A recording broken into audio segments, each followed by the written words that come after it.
And the distinguished award for communication goes to Ana Rosalina Partidas Perich from the family name. You understand he comes from Spain. She was trained in the Basque country, and she's a general pediatrician with interest in PID, having been trained there and having received the Oxford postgraduate diploma.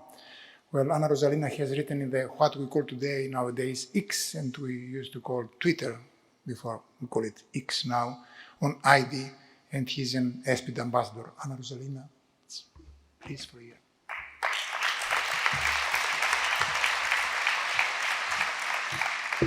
Good morning to everyone, and thank you so much for being here.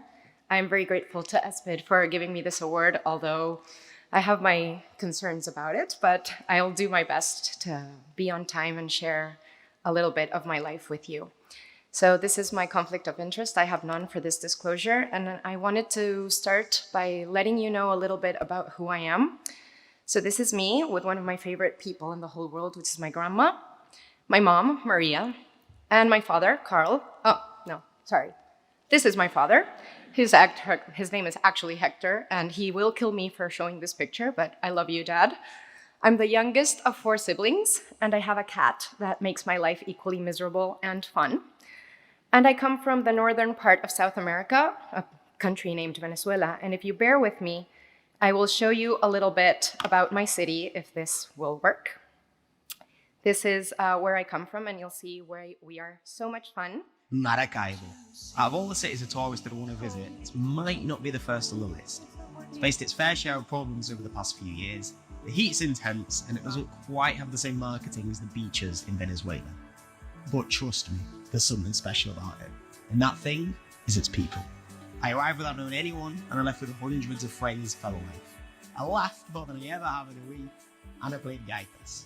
I ate, and I continued eating. Maracaibo, I want you to know that you just gave this English bloke one of the best weeks of his life. Well, sorry for the video not working, things of the online live streaming. Well, after I finished med school, I moved to Spain, and my slides are stuck. Thank you.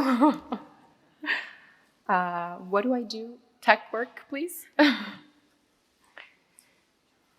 Sorry, I'm definitely going to go over the 6-minute threshold. Okay, so I moved to Spain, and that's where I'm working now, and this is where I got my pediatric degree. And I also got my postgraduate diploma in pediatric infectious diseases, and I've become an ESPID ambassador for the last few years. And that's what brought me here, to talk a little bit about the power of communication or miscommunication.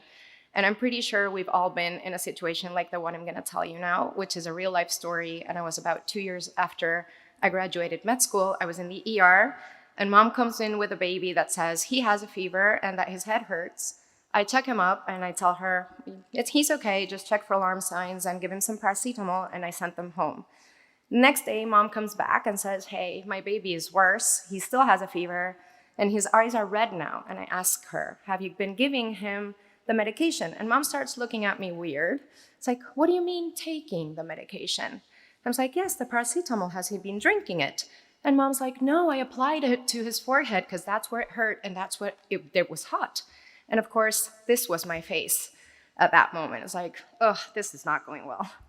So there's many different examples about this, and I'll take you back to the COVID pandemic when ex-President Donald Trump actually was talking about how the disinfectants were so good at eliminating the COVID virus, and he questioned if it was possible to inject it inside or something.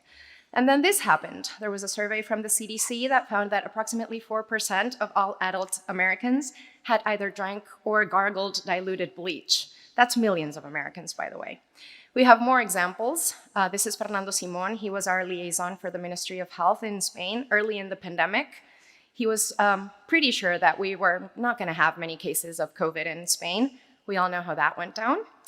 And then this was definitely caused erosion of public the public trust in the government.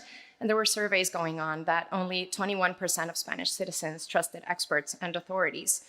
If we go further down the road, this is in Latin America, when they were doing infographics for their people to make them stay at home.